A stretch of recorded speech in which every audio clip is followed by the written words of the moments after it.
1월 13일 목요일입니다. 1월 중반을 지나고 있습니다. 우리 겨울에 가장 추운 시기이기도 합니다. 특별히 요즘과 같은 상황에 건강에 유의하시고 또 안전하게 잘 지내시기를 주님의 이름으로 축복합니다.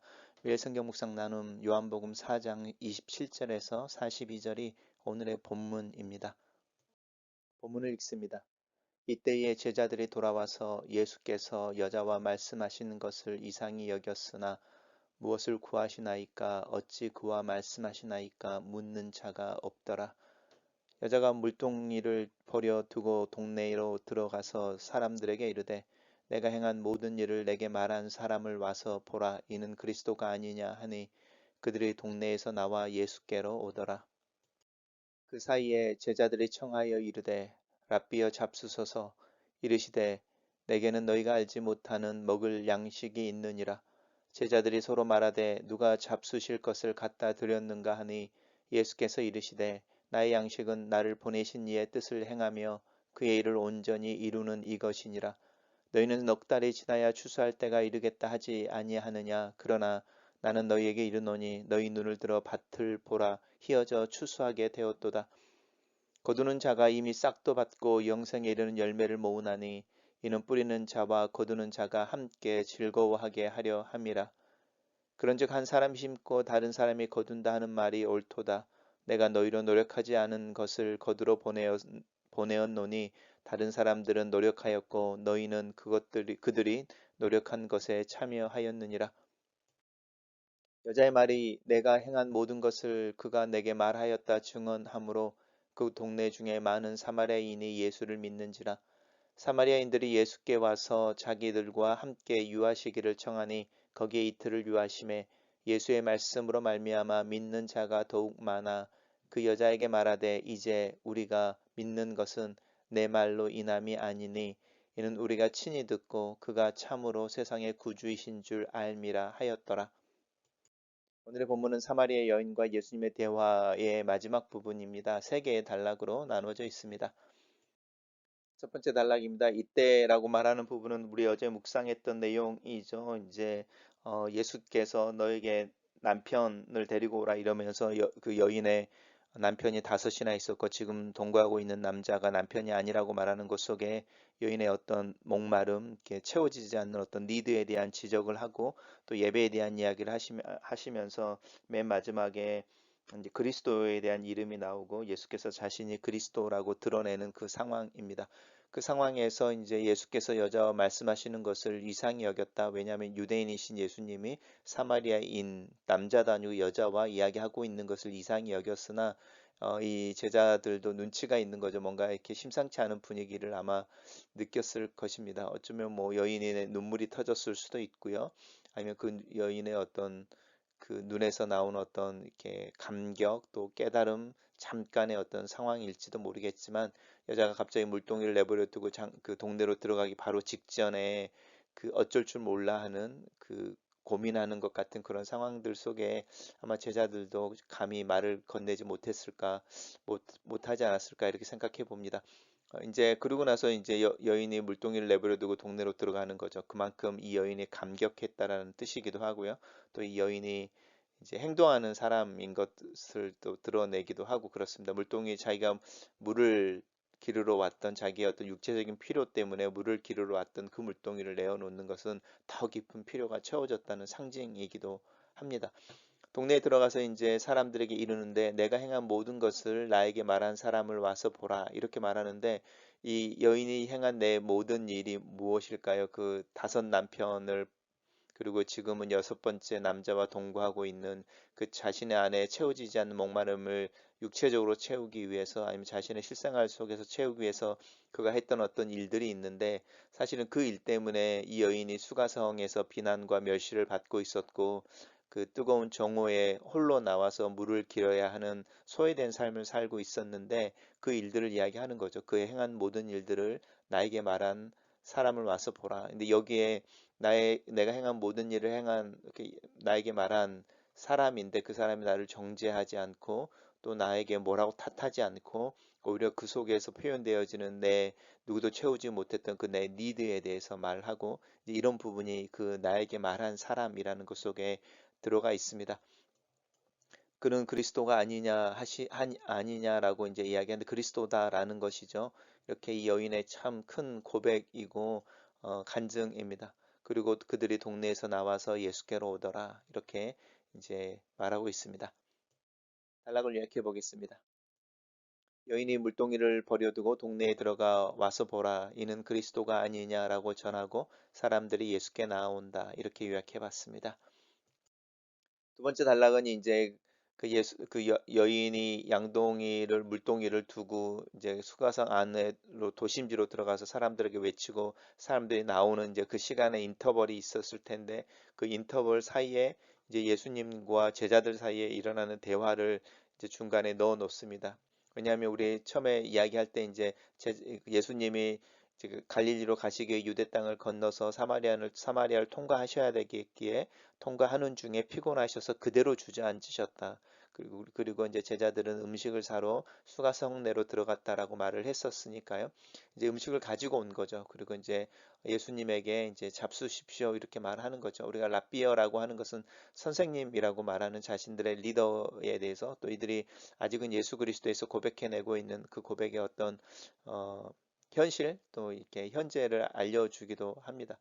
그럴 때 예수님께서 말씀하시기죠. 배가 고프지 않으신 거죠. 분명히 피곤하셔서 그대로 주저앉아 있고 또 자신의 몸을 조금 이렇게 회복하시기 위해서 시원한 물 한 잔을 요청하셨던 그 모습이 아니신 거죠.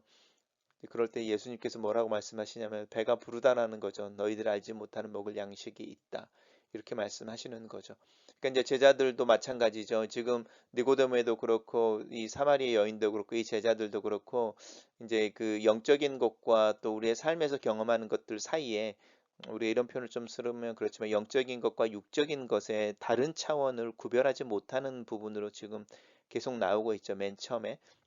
그래서 예수님은 계속 다른 차원의 이야기를 하고 계시고, 이 예수님 주변에 있는 사람들은 계속 이 현실이라고 하는 육체를 가지고 있는 차원의 이야기들을 지금 계속 하고 있는데 예수님께서 다시 이제 당신이 이야기하시는 다른 차원에 대한 이야기를 하고 계시는 거죠.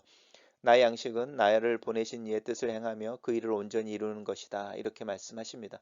혹시 이런 기쁨 경험해 보셨는지 모르겠습니다. 교회에서 사역을 하고 또 주님의 이름으로 뭔가를 하고 있다라는 그 느낌이 나에게 주는 배부름 같은 게 있습니다. 왜 운동하는 사람들이 끊임없이 그 운동을 하게 되는가? 왜냐하면 그 운동하는 중에 느끼는 희열 같은 게 있거든요. 그런 것처럼 우리가 믿음이라고 하는 부분 속에 왜 역동성이 없어져 버리는가? 그리고 믿음 이루는데 내 삶을 오히려 곤고해지는가? 어쩌면 이 양식이라고 하는 너희들이 알지 못하는 양식이라고 하는 이 양식을 먹고 있지 않기 때문인 거죠. 그리고 이 양식이라고 하는 것은 분명한 어떤 우리가 성경에 대해서 가지고 있는 지식의 문제가 아니고요. 나를 보내시는 이의 뜻을 행하는 거죠. 행하는 것에 있습니다. 그래서 우리가 성경을 보는 이유는 나를 보내신 이의 뜻을 알고 싶어서 하는 것이고요. 그리고 이제 우리의 양식은 행하고 이루는 것 속에, 온전히 이루는 것 속에 사실은 있습니다. 그래서 예수님께서 말씀하십니다. 그 아버지의 뜻이 무엇인지에 대해서 이야기하고 있는데 그것은 무엇이냐면 너희들은 이렇게 물리적인 시간이죠. 너희들이 이야기하는 누가 잡술 것을 가져다 줬는가라고 말하는 이 현실과 육체적인 눈에 보이고 만져지는 이 물리적인 차원에서의 이야기로는 네 달이 지나야 시간이 네 달이라고 하는 물리적인 시간이 지나야 이제 추수할 때가 이제 이르겠다고 너희들은 그렇게 말하지만 눈을 들어서 밭을 봐라라고 하는 부분은요. 다른 차원의 눈을 뜨라는 것이죠. 이 아버지가 주시는 다른 양식이라고 하는 그 차원의 눈을 들어보면 얼마나 많은 사람들이 영적으로 궁핍해 있고 자신들의 그 내면의 필요에 대해서 인식하지 못하고 있을 뿐만 아니라 인식하고 그것을 채우기 위해서 추구하는 이들은 자신들의 힘으로 그것을 추구할 수 없어서 오히려 곤고해하고 유리하고 있는지 너희들 그 상황을 보게 될 것이다. 그렇게 이야기합니다. 얼마나 많은 사람들이 영적인 공고함 속에서 예수 그리스도를 찾고 있는지. 그러면서 이제 거두는 자가 이미 싹도 받고 영생을 이르는 열매를 맺는다 이렇게 말하는데요. 이제 주님이 오신 것에 대한 이야기를 하고 있는 것을 잃어버린 자를 찾으러 오시는 것에 대해서 이야기하고 이제 예수님께서 이 영생에 이르는 열매를 모은다라고 하는 부분들 속에서 이제 예수님께서 잃어버린 자를 찾아 이제 구원하시는 것에 대한 이야기를 하고 있고요. 그것에 대해서 이는 뿌리는 자와 거두는 자가 함께 즐거워한다라고 말하는데요. 이 뿌리는 자와 거두는 자가 함께 즐거워하게 하려 합니다라고 말할 때 이 뿌리는 자가 사실은 세례 요한일 수도 있죠. 그리고 거두는 자는 예수님 그 자신이실 수도 있고요. 그죠? 그리고 또 이 뿌리는 자는 구약에서 나오는 수많은 그 예언들을 대행했던 선지자들일 수도 있고요. 거두는 자는 그 예언들을 완성하는 예수님일 수도 있습니다. 어쨌든 하나님의 일하심 속에서 누군가는 씨 뿌리고 누군가는 거두는데 그 하나님의 일하심이 완성되어지는 것이죠. 마치 예수님께서 세례 요한의 세례를 받기 위해 자신의 머리를 세례 요한의 손에 이렇게 손 아래에 두시면서 나를 세례로 주라. 이것이 하나님의 그 의를 이루는 이렇게 하나님이 옳다고 하는 일을 이루는 방법이다. 이렇게 말씀하시는 거랑 같은 논리이기도 합니다.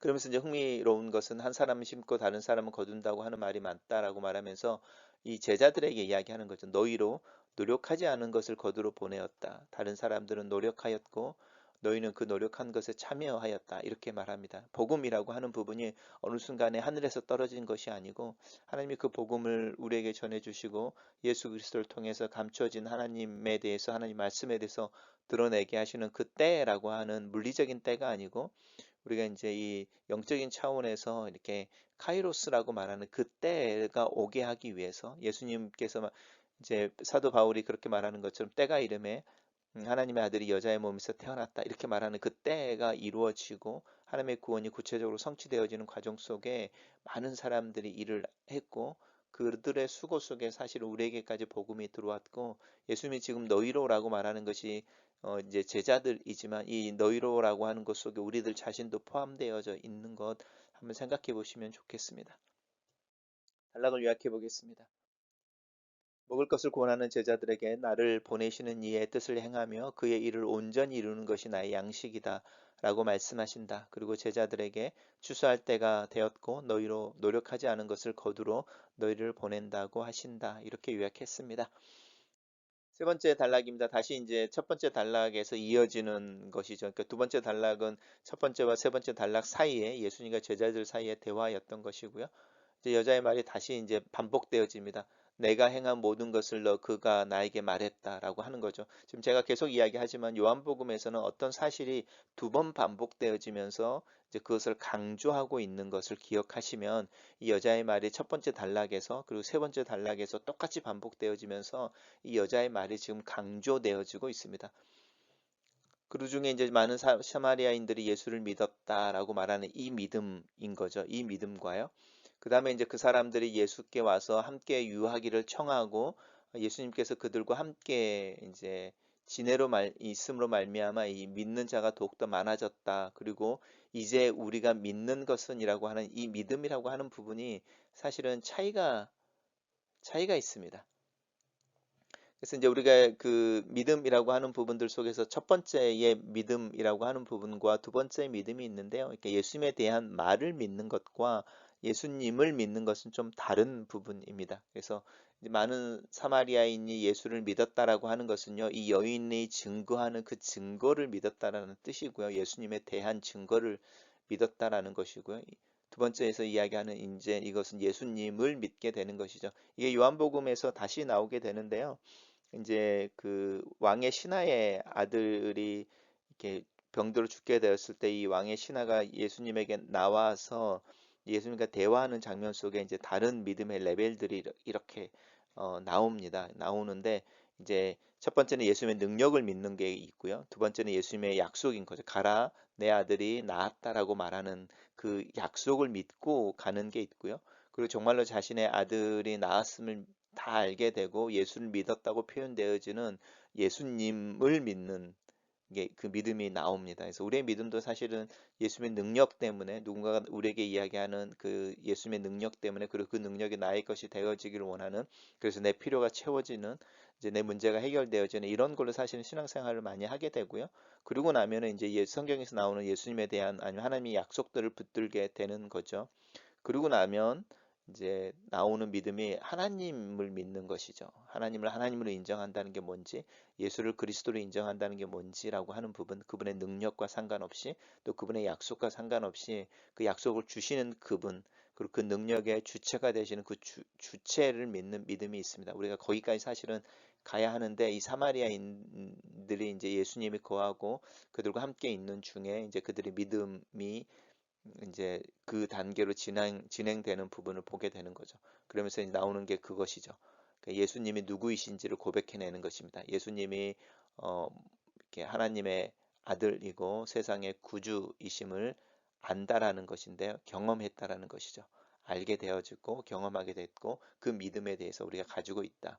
이렇게 말합니다. 단락을 요약해 보겠습니다. 사마리아 여인의 증언으로 그 동네 중에 많은 사람이 예수를 믿고 함께 거하기를 청하니 예수께서 이틀을 유하시고 그들은 친히 듣고 예수께서 참으로 세상의 구주이신 줄을 알미라라고 고백한다. 이렇게 정리해 봤습니다. 첫 번째 묵상 나눔입니다. 사마리아 여인의 눈이 열린다. 야곱의 우물 앞에서 야곱보다 먼저 있었던 이 사마리아인이라는 멸시와 차별을 없애고 유대인들과 함께 구원에 참여하고 하나님을 예배하는 그 문을 열어주시는 이 감추었던 하나님의 비밀을 드러내고 하나님의 사랑이심을 드러낸 이 자신의 사랑에 대한 목마름을 해결하는 생수를 쏟아내는 샘을 그녀의 내면에 만들어 주신 이 그리스도를 발견하게 된다. 이제 자신의 수치와 부끄러움, 채워지지 않았던 니드로 인해 비난을 자초했던 행동을 더 이상 부끄러워하지 않는다. 내가 행한 모든 일을 내게 말한 사람이라는 예수에 대한 설명이 참으로 흥미롭다. 내가 행한 모든 것을 알면서도 나를 정지하지 않고 오히려 내 내면에 깊이 숨겨진 목마름을 채워주시는 이를 발견한 것이다. 나에게 예수 그리스도는 바로 나를 알면서도 나를 탓하지 않고 오히려 내 필요를 채워주시는 분이시다. 성찬식에서 나는 그의 몸과 피를 먹고 마심으로 하나님과 평화를 누리고 안정과 안전감에 내 몸을 맡기는 이유이기도 하다. 두 번째 묵상 나눔입니다. 그리스도인을 살면서 삶의 역동력과 힘을 잃어버릴 때가 있다. 신앙이 아무런 것도 아닌 것처럼 느껴지고 삶에서 아무런 영향도 미치지 못하는 것처럼 생각될 때가 있다.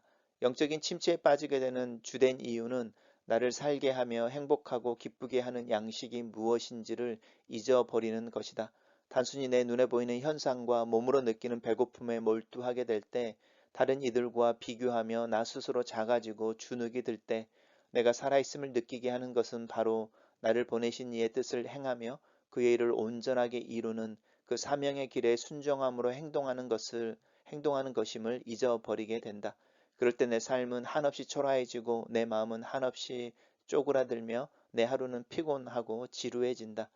운동을 하고 몸을 움직이는 자들이 자신의 몸에서 나오는 또 흐르는 힘을 느끼는 것처럼 신앙은 하나님과 동행하는 실천과 순종을 통해 나타나는 하나님 성령의 힘과 일하시는 하나님의 경험 속에서 마음이 즐겁고 삶에 힘이 넘치고 영동성 있는 하루하루를 살게 된다.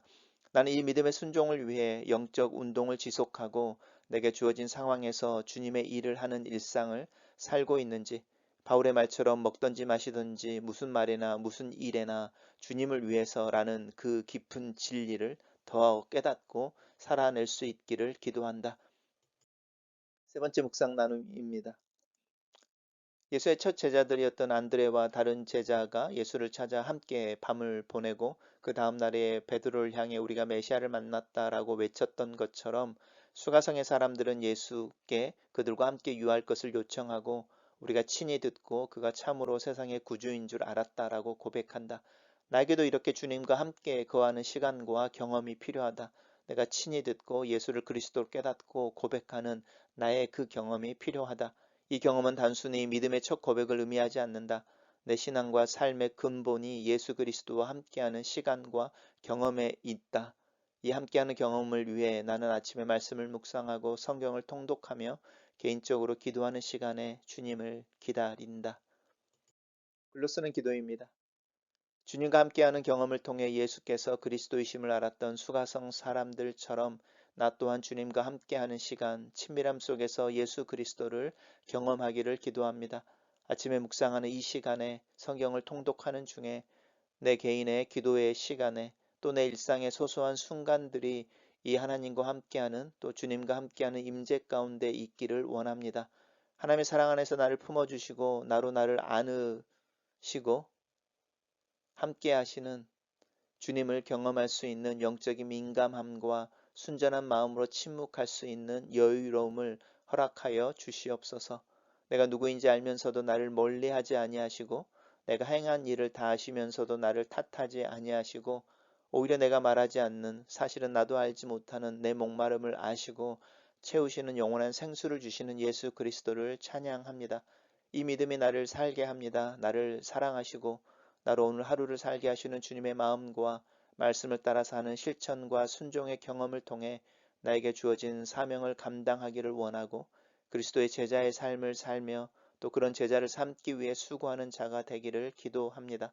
내 삶의 성령의 운행과 역사가 드러나기를 기도하고 나를 통해 하나님의 사랑과 복음이 흘러가기를 예수님의 이름으로 기도합니다. 아멘.